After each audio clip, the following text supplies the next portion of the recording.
Welcome to our tutorial on calculating the break-even point in business. The break-even point is when total revenue equals total costs. To find the break-even point, we need to examine fixed costs, variable costs, and selling price.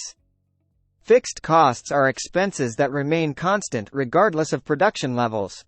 Variable costs fluctuate based on production. Total costs are the sum of fixed and variable costs. The break-even point formula is break-even point equals fixed costs, selling price per unit, variable costs per unit. For example, let's say fixed costs are $10,000, selling price is $20, and variable costs are $10. Plug the numbers into the formula. $10,000 per $20 minus $10 equals 1,000 units. Therefore, the break-even point is 1,000 units.